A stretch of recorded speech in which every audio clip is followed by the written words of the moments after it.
Tonight, this is a Fox News alert. One of the most extraordinary moments in the history of social. Welcome to Tucker Carlson Tonight. This is a Fox News alert. One of the most extraordinary moments in the history of social media is unfolding right now as we speak. And it began when Elon Musk took control of Twitter. When he bought the company, he promised to reveal its corruption, the extent to which Twitter had engaged in politically motivated censorship, including the unlawful, the illegal censorship of American citizens at the direction of the U.S. government. Well, tonight, less than an hour ago, Musk began to make good on that promise.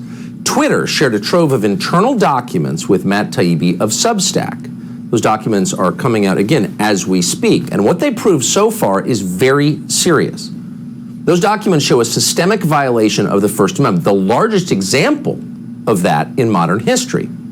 These documents show that, among other things, political officials in the Democratic National Committee were directing censorship at Twitter ahead of the 2020 election. One Twitter official wrote on October 24th, 2020, that he had received, quote, an additional report from the DNC. So the DNC was telling Twitter what to pull off the site, and Twitter was complying. The next morning, to prove it, a Twitter official confirmed the post had been deleted. I grabbed the first one, that Twitter employee wrote.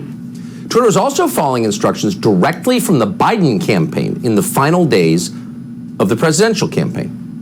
One of the documents proves that officials on the Biden team routinely directed Twitter to remove posts that reflected poorly on Joe Biden. Quote, more to review from the Biden team, read one internal email from a Twitter employee just days before the 2020 election. That email included a list of several Twitter accounts that had criticized Joe Biden. The reply, quote, handled. We just checked. Now, those accounts remain suspended today.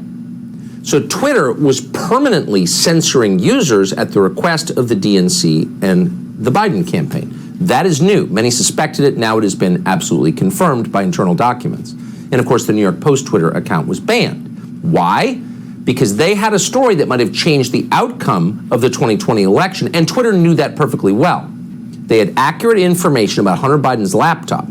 The Post reporting directly implicated Joe Biden and the Biden family in an ongoing scheme to sell influence, to leverage Biden's job as a government official, to sell the prestige and the power of the U.S. government to China and Ukraine. That scheme, that ongoing scheme that unfolded over years, made the Biden family millions of dollars. 10% of that money was reserved, as you know, for the big guy, meaning Joe Biden. So that was information that might have changed the outcome of the election, and that is precisely why Twitter prevented its users from reading it. Twitter went so far as to block its users from privately sharing the New York Post story on Twitter direct message. So anyone attempting to share the story about Hunter Biden's laptop was told it was unsafe.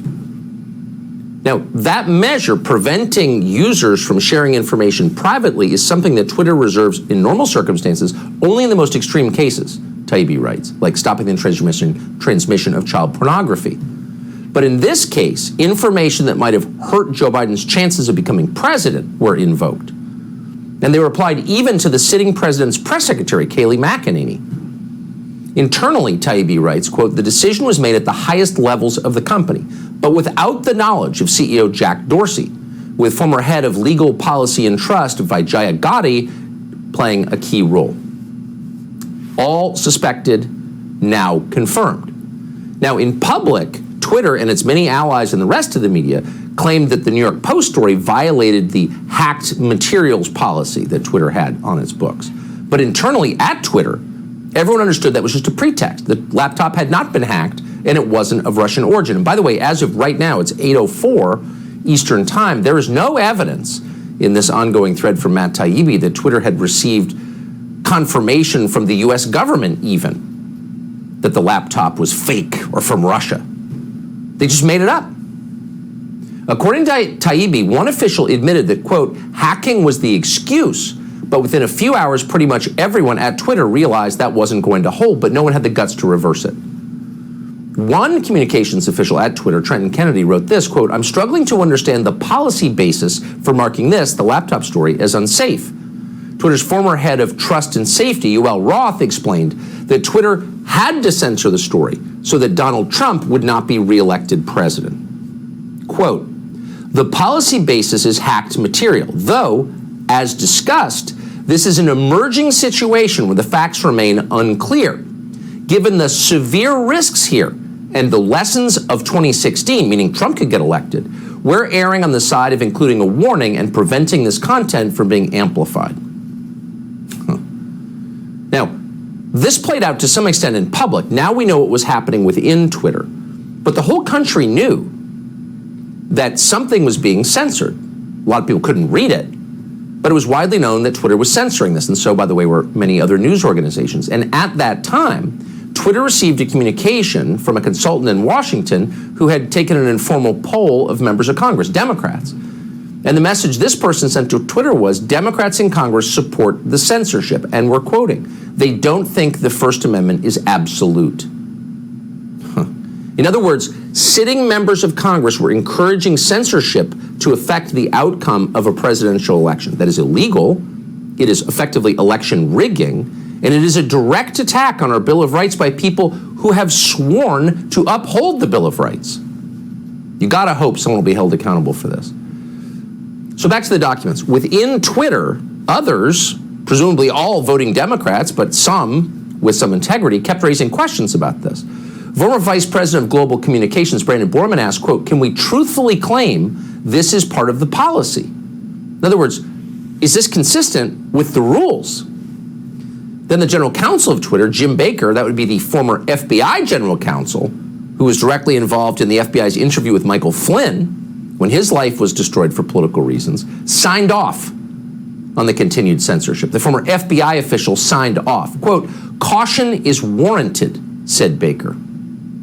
Let's hope we hear from Mr. Baker in a congressional hearing very soon. So throughout all of this, the record shows, at least as of right now, only one elected official in the entire Democratic Party, that would be Ro Khanna of Silicon Valley, a Democrat, voicing any concern at all. So Khanna reached out to Vijaya Gotti, and here's what he wrote. This seems to be a violation of the First Amendment principles. And I say this as a total Biden partisan. But he was completely blown off by Vijaya Gotti. By the way, good for him. He's a liberal too, but apparently sort of a real one. Within days, someone called Carl Szabo with the research firm NetChoice advised Twitter executives that on Capitol Hill, Democrats were very happy with this. They supported the censorship. So as we said, this thread exposing internal documents from Twitter, as transcribed with commentary by Matt Taibbi, is still ongoing. It is still flowing forth as we speak, and we'll bring you new information as it comes. Subscribe to the Fox News YouTube channel to catch our nightly opens, stories that are changing the world.